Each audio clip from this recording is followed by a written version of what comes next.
بسم اللہ الرحمن الرحیم۔ گمنام ہیرو کے معزز ناظرین السلام علیکم۔ دوستو لائک ضرور کر دیا کریں، شکریہ۔ آئیے چلتے ہیں کہانی کی طرف۔ اسی لیے تم بھارت سے فرار ہوئے ہو۔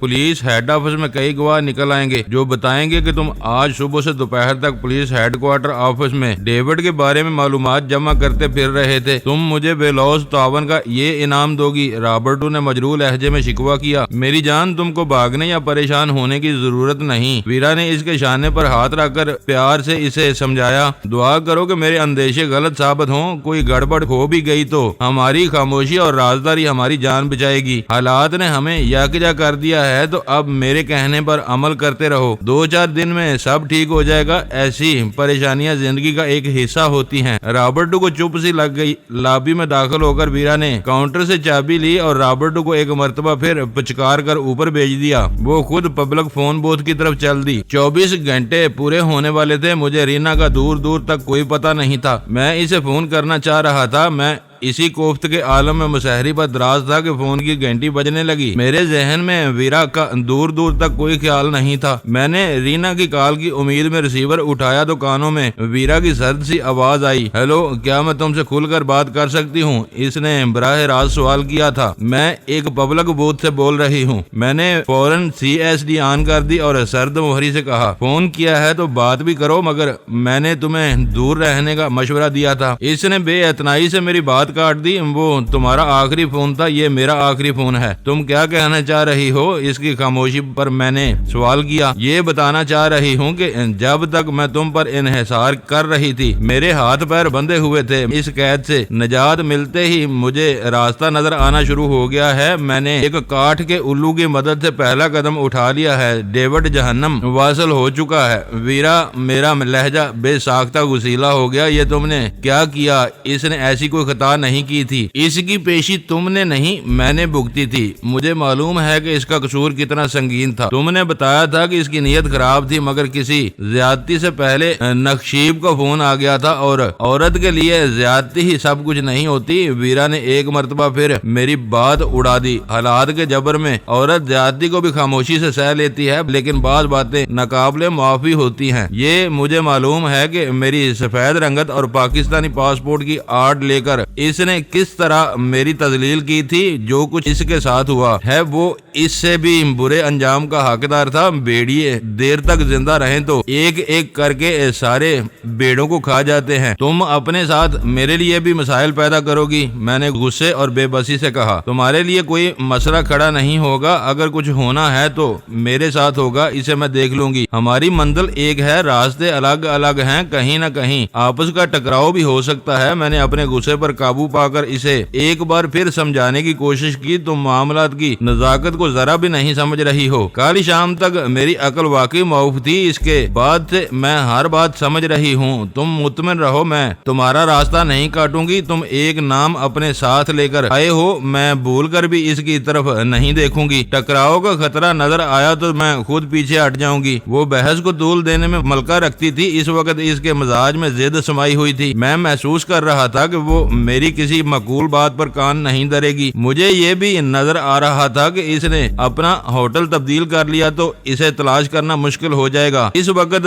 ویرا میرے گلے کی ہڈی بن کر رہ گئی تھی، جسے نکلا جا سکتا تھا، نہ اگلنا آسان تھا۔ میں نے لمحہ بھر کے لیے سوچا اور پھر اپنے مزاج میں نرمی لانے کی کوشش کرتے ہوئے کہا، ابھی تم کاٹ کے کسی الو کی بات کر رہی تھی، وہ کون ہے؟ کوئی بھی ہو سکتا ہے۔ اس وقت ویرا نے مجھے رابرٹو ویلینی کے نام کی ہوا تک نہیں لگنے دی۔ یہ بعد کی باتیں ہیں کہ اس نے ہمیں اس واقعے کی پوری تفصیل سے آگاہ کر دیا۔ وہ کہہ رہی تھی، آدمی سختی سے کوئی فیصلہ کر لے تو اس پر عمل کرنے کی راہیں خود بخود نکلتی چلی آتی ہیں۔ ضروری نہیں کہ میں کسی ایک چہرے پر انحصار کرتی رہوں۔ حالات اور ضروریات کے مطابق کرائے کے آدمی بدلتے رہیں گے۔ غنیمت ہے کہ یہاں آتے ہوئے تم نے میری جیبیں بھر دی تھیں۔ آدمیوں کے ساتھ تمہارے ٹھکانے بھی بدل سکتے ہیں۔ میں نے پہلے جواب پر اصرار کیے بغیر دوسرا سوال کیا۔ سب کچھ ممکن ہے، موجودہ ٹھکانے سے میں کسی کسی بھی وقت کوچ کر جاؤں گی۔ اس بار ویرا کا جواب مثبت تھا۔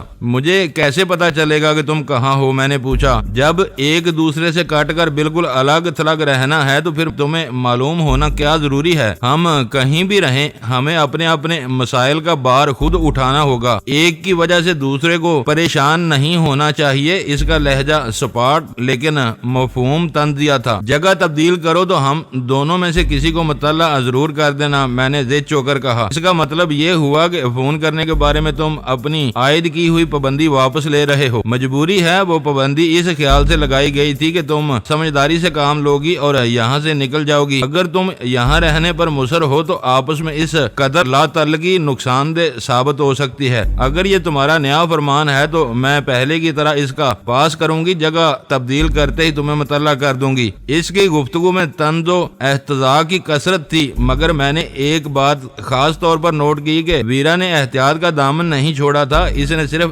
ایک بار ڈیوڈ کا نام لیا تھا۔ اپنی کارکردگی جتانے کے لیے وہ اس کی ناگزیر مجبوری تھی۔ اس کے بعد وہ نام دوبارہ استعمال بھی نہیں ہوا تھا۔ اسی طرح انل بسواس کا نام سرے سے نہیں لیا گیا۔ میں تمہاری کامیابی اور سلامتی کے لیے دعا گو رہوں گا، میں نے ایک گہرا سانس لے کر کہا۔ میری طرف سے بھی یہی توقع رکھنا۔ میں تمہاری بدخواہ نہیں ہوں، لیکن کبھی کبھی تم اپنی ظالم ریتی کی وجہ سے میرے ساتھ زیادتیاں کر جاتے ہو۔ اس مرتبہ ویرا کے دل کی بات کھل کر اس کی زبان پر آ گئی۔ اسے یقین تھا کہ اس کے وہ الفاظ کبھی بھی غزالہ کے کانوں تک نہیں پہنچ سکیں گے، کیونکہ وہ فون پر بات کر رہی تھی۔ اس کا اگلا ہوا سارا زہر صرف میرے کانوں میں اتر رہا تھا۔ یہ باتیں کسی وقت روبرو ہوں گی۔ اس وقت تمہیں ذہنی یکسوئی کی ضرورت ہے۔ تم واقعی بہت بے لوث آدمی ہو، میرا کس قدر خیال رکھتے ہو۔ ویرا کی آواز تنزیہ تھی۔ اس نے الوداعی کلمات کے ساتھ فون بند کر دیا۔ وہ بہت پرپیچ گفتگو تھی۔ غزالہ اس دوران میں ہمتن گوش بنی ہوئی تھی، لیکن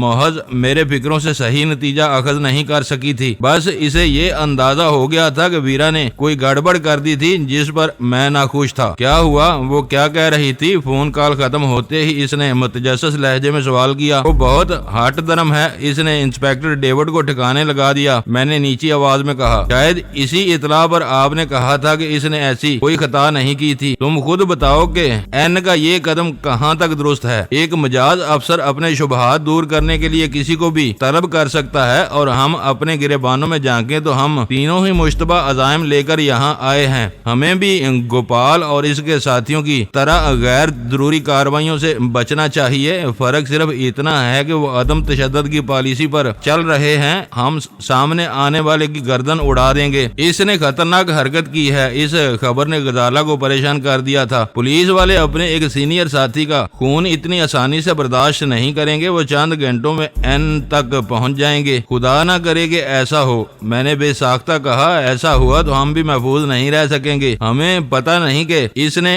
ڈیوڈ کو کہاں اور کن حالات میں موت کے گھاٹ اتارا ہے۔ اب صبح کے اخبارات سے ہی کچھ معلوم ہو سکے گا۔ میں بھی اس کی خیر خواہ ہوں، مگر حالات خطرناک ہیں۔ پرسوں رات ڈیوڈ نے اسے اپنے دفتر میں بلایا، پھر نقشب نے ڈیوڈ کو فون پر کوئی دھمکی دی اور این کی جان چھوٹ گئی۔ صرف 2 راتیں گزرنے کے بعد ڈیوڈ مارا گیا۔ مجھے تو این کے ساتھ نقشب بھی گردش کا شکار ہوتا نظر آ رہا ہے۔ اس کا کچھ نہیں بگڑے گا۔ اسے ڈیوڈ کے قتل میں ملوث کرنے کی کوشش کی گئی تو اس کے خیر ہوا اسے پہلے سے ہوشیار کر دیں گے۔ وہ کہیں روپوش ہو جائے گا اور مطلع صاف ہونے تک سامنے نہیں آئے گا۔ سب سے مشکل صورتحال این کے لیے ہے۔ چند ثانیوں کے لیے کمرے کی فضا میں گہری خاموشی چھا گئی۔ ویرا نے اپنی تازہ حرکت سے ہمیں فکر و تشویش میں مبتلا کر دیا تھا۔ اگر واردات کے وقت کسی نے این کو نہیں دیکھا تو اس کے بچنے کے امکانات نظر آتے ہیں۔ غزالہ کو اندھیرے میں شاید روشنی کی کوئی کرن نظر آ گئی۔ مجھے ہر طرف مایوسی نظر آ رہی تھی۔ میں نے اپنی نگاہیں اس کے چہرے پر مرکوز کر کے کہا، تم نے یہ نتیجہ کیسے اخذ کر لیا؟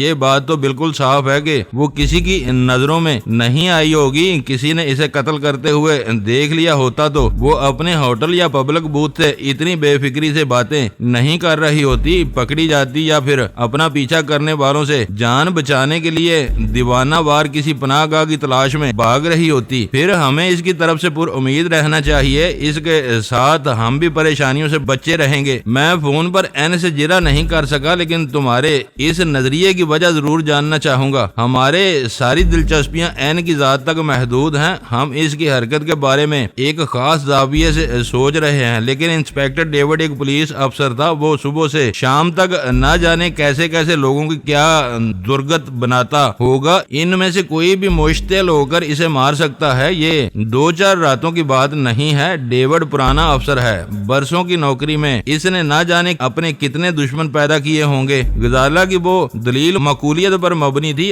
اگر کسی کو یہ پتہ نہیں چلا تھا کہ ڈیوڈ کو مارنے والی ایک سفید فام لڑکی یا عورت تھی تو تفتیشی افسران کے بھٹکنے کے قوی امکانات تھے. ڈیوڈ اگر اپنی بدماشیوں کے تحفظ کے لیے کوئی ریکارڈ رکھنے کا عادی تھا تو اس سے زیادہ یہ پتہ چل سکتا تھا کہ اس این کاول ایک سفید فام لڑکی ہے جو پاکستانی پاسپورٹ پر دہلی آئی ہے. پہلے وہ انٹر کانٹیننٹل ہوٹل میں تھی, بعد میں ہوٹل مرینا منتقل ہو گئی. ان باتوں کے افشا ہونے سے کوئی خطرہ نہیں تھا. گاگ افسروں کی ساری توجہ ان طاقتور بدماشوں پر مرکوز ہوتی جو ڈیوڈ کے ہاتھوں بری طرح مار کھا چکے تھے یا پھر لمبی سزائیں بھگت چکے تھے اور ڈیوڈ سے بدلہ لینے کے لیے موقع کے انتظار میں تھے. میں کچھ دیر تک دل ہی دل میں ان دلائل کا تجزیہ کرتا رہا. وقت گزرنے کے ساتھ میری فکر مندی کا بار ہلکا ہونے لگا. مجھے امید ہونے لگی کہ غزالہ کو نظر آنے والی روشنی کی کرن سراب نہیں تھی. اس میں ویرا کی نجات کا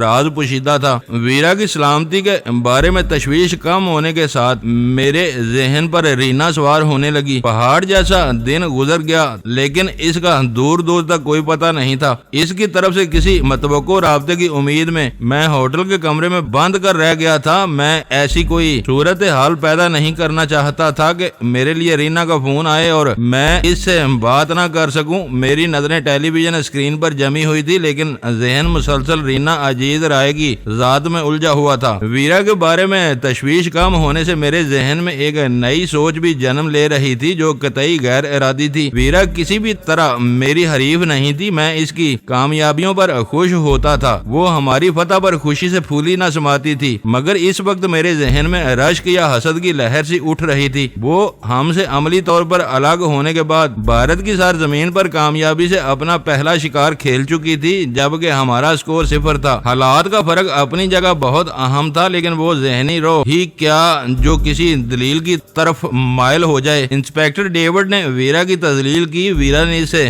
بدلہ لینے کی ٹھانی اور کامیابی کے ساتھ اسے موت کی بے رحم آغوش میں دھکیل دیا. اس کے برعکس ہم انل بسواس کو سبق سکھانے کا عزم لے کر پاکستان سے روانہ ہوئے تھے. دہلی میں اس کا سراغ بھی مل چکا تھا لیکن ہم اس کے خلاف کوئی قدم اٹھانے سے قاصر تھے. ہم انل کے خلاف اپنے طور پر کام کرتے رہتے تو شاید کوئی راہ مل گئی ہوتی لیکن رینا نے درمیان میں آ کر ہماری رفتار سست کر دی تھی. اس کے ذریعے انل تک پہنچ کر ہم زیادہ مؤثر اور تیز کارروائی کر سکتے تھے. اس خوش فہمی نے ایک طرح سے ہمیں باندھ کر رکھ دیا تھا. 9 بجے اس انتظار سے اکتا کر میں نے روم سروس کے ذریعے کمرے میں کھانا طلب کر لیا. ہم دونوں کھانے میں مصروف تھے کہ آپریٹرز پر کال آنے لگی. میں نے فوراً میز چھوڑ دی. دوسری طرف گوپال تھا.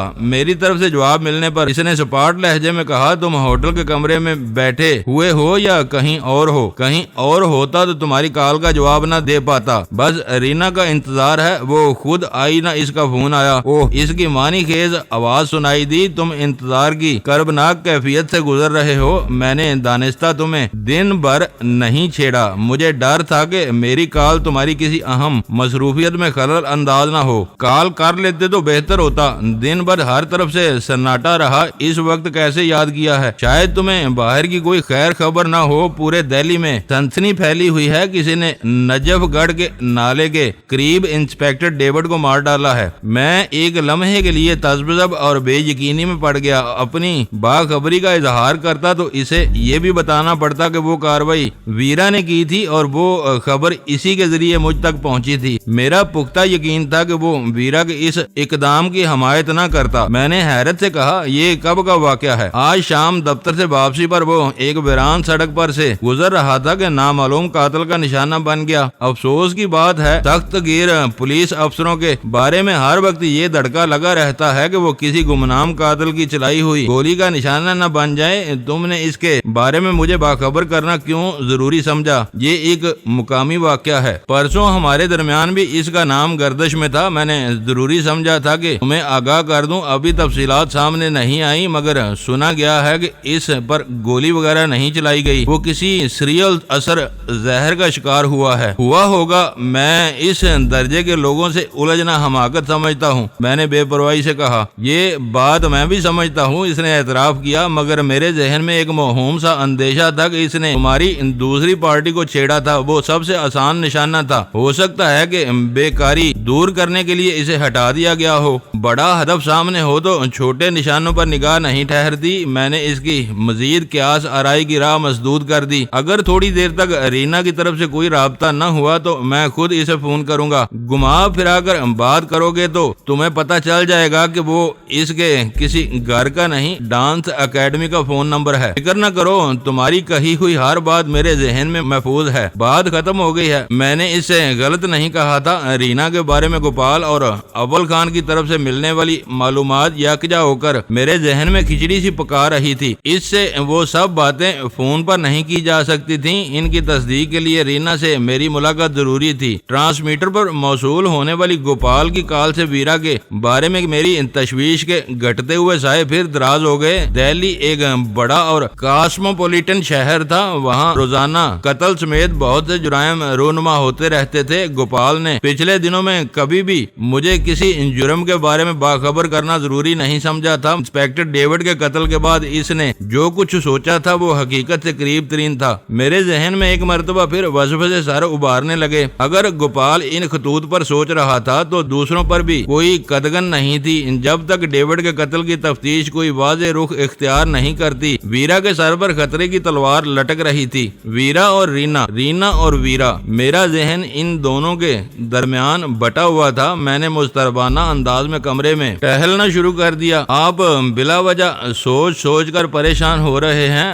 اپنے ذہن پر اتنا زور نہ دیں ورنہ تھک جائیں گے۔ چند ثانیوں تک میری کیفیت دیکھنے کے بعد غزالہ نے ہمدردانہ لہجے میں کہا، جو ہونا تھا وہ ہو چکا۔ اب آپ ویرا کا انجام خدا پر چھوڑ دیں۔ اس معاملے میں ہم سب بے بس ہیں۔ میں دانستہ کچھ نہیں سوچ رہا۔ یہ سب انسان کے دل و دماغ میں اٹھنے والی خود رو لہریں ہوتی ہیں جنہیں روکنا بس سے باہر ہوتا ہے۔ مجھے یہ بھی معلوم ہے کہ خدائی فیصلوں کے سامنے انسانی قوتیں بالکل بے بس ہوتی ہیں۔ ویرا کا وقت پورا ہو چکا ہے تو اسے دنیا کی کوئی طاقت نہیں بچا سکتی، ورنہ اس کا بال بھی بیکا نہیں ہوگا۔ میں نے رک کر جواب دیا، یہ سب جانتے ہیں تو پھر اس کے لیے اتنے پریشان کیوں ہیں؟ غزالہ نے پوچھا۔ میں پھیکے انداز میں ہنس پڑا۔ تم کہتی ہو تو اب پریشان نہیں ہوں۔ یہ کہہ کر میں ٹیلی ویژن کے سامنے کرسی پر بیٹھ گیا۔ مجھے اچانک احساس ہوا کہ غزالہ میری بیوی تھی۔ اس کے سامنے کسی اور عورت، خاص کر ویرا جیسی خود سر اور بے باک عورت کے لیے میرا یوں پریشان ہونا مناسب نہیں تھا۔ ویرا کے لیے میری حد سے بڑی ہوئی فکر مندی غزالہ کے جذبات مجروح کرنے کا سبب بن سکتی تھی۔ میری پھیکی ہنسی کے ساتھ غزالہ بھرپور انداز میں ہنسنے لگی۔ کبھی کبھی آپ مجھے بچوں کی طرح بہلانے لگتے ہیں، یوں کہہ رہے ہیں جیسے پریشانی کا بھی کوئی بٹن ہوتا ہے۔ اسے دبایا اور پریشانی یکدم ختم ہو گئی۔ آپ نے ویرا کو غیر ضروری طور پر اپنے اعصاب پر سوار کیا ہوا ہے۔ میں غزالہ کو گھور کر رہ گیا۔ فوری طور پر اس کے تبصرے کا کوئی جواب نہیں دے سکا۔ یہ ٹھیک ہے کہ وہ ہمارے ملک کی محبت میں سب کچھ بھول کر ہمارے ساتھ در کی خاک چھانتی پھر رہی ہے، لیکن ہم لوگوں نے بھی اس کی خیر خواہی میں کوئی کسر نہیں چھوڑی۔ مجھے خاموش پا کر غزالہ نے اپنی بات جاری رکھی۔ آپ قدم قدم پر اسے روکتے ٹوکتے اور سمجھاتے رہتے ہیں۔ اگر وہ ہر مشورے کو ٹھوکر مار کر اپنی من مانی پر تلی ہوئی ہے تو آپ کیا کر سکتے ہیں؟ کب تک اسے بچائیں گے؟ اس کی وجہ سے آپ کی قوت فیصلہ متاثر ہوگی، جس سے ہم دونوں کو نقصان پہنچے گا۔ غزالہ کی ہر بات بالکل درست تھی۔ کسی نقطے سے اختلاف کرنے کی کوئی گنجائش موجود نہیں تھی۔ میں نے دھیرے سے کہا، میں کوشش کروں گا کہ اس کے خیال کو اپنے ذہن سے جھٹک دوں۔ تفکرات کا یہ روگ جاری رہا تو واقعی میری کارکردگی متاثر ہوگی۔ آپ اپنے کام کو دیکھیں، رینا کو فون کر لیں، اس سے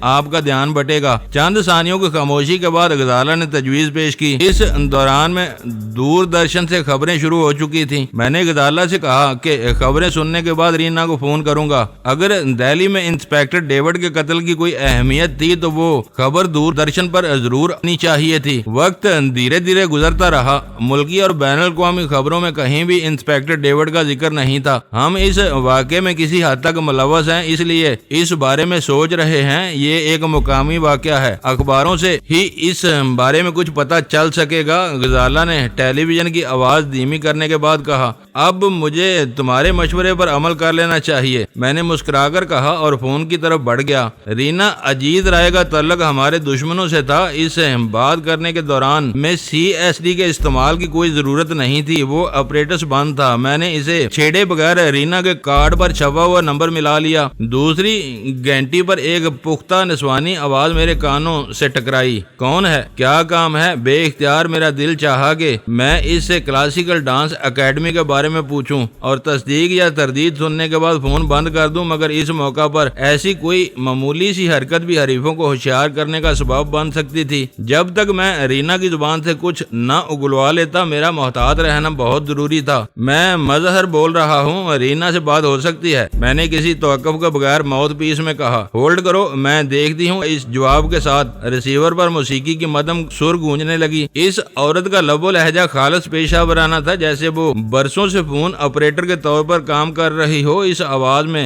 ذرا بھی گھریلو انداز نہیں تھا۔ وہ موسیقی گھروں میں ایک فون نمبر کے ساتھ متعدد ایکسٹینشن منسلک ہوں، تب بھی ہولڈ کرنے کے دوران میں موسیقی سننے یا سنانے کی کوئی سہولت نہیں ہوتی۔ وہ یقینی طور پر ٹیلی فون کا کوئی مختصر ایکسچینج یا بورڈ تھا، جس کے ذریعے وہ مجھے ہولڈ پر رکھ کر رینا کو تلاش کر رہی تھی۔ خاصے طویل انتظار کے بعد اچانک موسیقی کی آواز غائب ہو گئی اور رینا لائن پر آ گئی۔ مجھے معلوم تھا کہ بے چین ہو کر تم مجھے ضرور فون کرو گے۔ کھلکھلاتی ہوئی ہنسی کے درمیان اس کی زندگی سے بھرپور آواز سنائی دی۔ اس وقت تم کہاں ہو؟ میں اپنے ہوٹل کے سوا اور کہاں ہو سکتا ہوں؟ تم نے وعدہ کیا تھا کہ جلد از جلد مجھے فون کرو گی، میں نے شکوہ کیا۔ وعدہ ضرور کیا تھا، مگر انکل بہت مصروف آدمی ہیں، ابھی تک میں ان سے ملاقات کا وقت لینے میں کامیاب نہیں ہو سکی، اسی لیے میں نے تمہیں فون نہیں کیا۔ اس کے جواب میں میرے ایک سوال کا جواب مضمر تھا۔ انل بسواس کو مجھ سے ملنے کی عجلت نہیں تھی۔ اس سے صاف ظاہر تھا کہ مجھے ڈینی نہیں سمجھا جا رہا تھا۔ انہیں میری اصلیت کی بھنک مل گئی ہوتی تو انل بسواس اپنی ساری مصروفیات ترک کر کے مجھے ملاقات کے لیے طلب کر لیتا۔ وہ رینا سے رابطے کا پہلا فائدہ تھا۔ اس سے ملے اور بات کیے بغیر کچھ بھی سامنے نہیں آ سکتا تھا۔ اپنے انکل کو چھوڑو، میں نے برجستہ کہا، اگر وہ مصروف آدمی ہے تو مجھے بھی ان سے ملاقات کی اتنی زیادہ خواہش نہیں۔ اللہ کا شکر ہے کہ میرا روزگار میری ضروریات پوری کر رہا ہے۔ یہ بتاؤ کہ تم مجھ سے کب مل رہی ہو؟ غزالہ بہت سمجھدار تھی، مجھے کھلی گفتگو کا موقع دینے کی خاطر کمرے سے باہر جا چکی تھی۔ رینا کی کھنکتی ہوئی ہنسی سنائی دی۔ معلوم ہوتا ہے کہ اس وقت تمہاری گرل فرینڈ تمہارے سر پر مسلط نہیں ہے۔ میرا اندازہ ہے کہ تم اس دان پان لڑکی سے بہت ڈرتے ہو۔ اس کی دلجوئی کی خاطر کل رات تم نے میرے ساتھ کھانا کھانے کی پیشکش ٹھکرا دی تھی۔ میں اسے پاکستان سے اپنے ساتھ لایا ہوں۔ اس پر میرا کوئی زور ہے نہ اس سے کوئی رشتہ ہے، مجھے اس کا دھیان رکھنا پڑتا ہے۔ تم کو میری اس مجبوری کا اندازہ ہونا چاہیے۔ پردیش میں گرل فرینڈ کی ناراضی خاصی مہنگی پڑ سکتی ہے۔ تفریح کا سارا لطف غارت ہو جائے گا۔ مجھے اپنے باپ کا ڈر نہ ہوتا تو میں تمہیں مشورہ دیتی کہ اسے ناراض کر کے بھیج دو، میں تمام تفریحات میں تمہارا ساتھ دوں گی۔ وہ اپنے باپ اور گھرانے کے بارے میں گڑھی ہوئی مفروضہ کہانی پر مضبوطی سے قائم تھی۔ باتوں کی روانی میں یہ نہیں بھولی تھی کہ اس نے مجھے اپنے بارے میں کیا بتایا ہوا تھا۔ وہ باپ سے ڈرنے کا بہانہ کر رہی تھی۔ میں نے فائدہ اٹھاتے ہوئے کہا، تم وعدہ کرو تو میں کل ہی اسے لوٹا دوں۔ اب تم تھوڑے تھوڑے کھل رہے ہو۔ دراصل جو چیز آسانی سے ہاتھ آ جائے آدمی اس کی قدر نہیں کرتا۔ میرے لوٹ آنے کے بعد تم ایسے بے چین ہو رہے ہو کہ مجھے فون کر بیٹھے۔ میں نے تم سے رابطہ کرنے کا وعدہ کیا تھا، اس کے لیے کوئی وقت مقرر نہیں کیا تھا۔ مجھے گزری ہوئی باتوں کا تانا نہ دو، آگے کے بارے میں بتاؤ کہ تم سے کب ملاقات ہوگی۔ میں نے تمہارا نام انکل تک پہنچا دیا ہے، جب فرصت ہوئی وہ وقت دے دیں گے۔ اس بار رینا کی آواز سے سنجیدگی متراشا تھی۔ وہ کہہ رہی تھی، ان سے ملوانے سے پہلے تمہاری تھوڑی سی بریفنگ ضروری ہے، اس کے لیے میں خود بھی تم سے ملنے کا ارادہ کر چکی تھی، لیکن تم نے اس بارے میں پہل نہیں کی۔ تنگ آ کر مجھے فون کرنا پڑا، میں نے شکوہ کیا۔ تم بہت بے صبرے ہو، شاید دنیا کے سارے ہی مرد ایسے ہوتے ہیں۔ کل شام 7 بجے کے بارے میں تمہارا کیا خیال ہے؟ اس کی پیشکش نے الجھن میں ڈال دیا۔ اگلے دن کا وہی وقت اول خان سے طے ہو چکا تھا۔ اس کی فون کال آنے پر مجھے اس سے کچھ اہم باتیں کرنی تھی، لیکن وہ گھر کا آدمی تھا، اس کے بارے میں غزالہ کو بھی سمجھا سکتا تھا۔ اس کے مقابلے میں رینا زیادہ اہم تھی۔ میری کسی ٹال مٹول سے میرے عاشقانہ اداکاری میں فضول پیدا ہو سکتا تھا۔ میں نے چند ثانیوں میں فیصلہ کر کے مسرت سے کہا، نیک خیال ہے، یہ بتاؤ کہ تم کہاں ملو گی؟ میں بتا چکی ہوں کہ مجھے تمہاری بریفنگ کرنی ہے، ادھر ادھر وقت ضائع کرنے کی بجائے تم کوئی الگ کمرہ لے لو، اسی فون نمبر پر فون کر کے ایک کمرہ کا نمبر دے دینا، میں موجود نہ ہوئی تب بھی مجھے تمہارا پیغام مل جائے گا، میں 7 بجے تمہارے پاس پہنچ جاؤں گی۔ پچھلی شام وہ مجھ پر جال ڈالنے کے ارادے سے آئی تھی، اس لیے اس نے اپنی گرہ کے پیسے خرچ کر کے ہوٹل میں کمرہ لیا تھا۔ اگلی رات کا وہ سارا خرچ اس نے بہت ہوشیاری اور عیاری سے میرے سر پر ڈال دیا تھا۔ میری دانست میں پھر بھی وہ سودا مہنگا نہیں تھا۔ دوستو ویڈیو کو لائک ضرور کر دیا کریں۔ ISI پاک آرمی زندہ باد، پاکستان پائندہ باد۔ معزز ناظرین، اپنا خیال رکھیے گا اور اپنے اس چینل کا بھی شکریہ۔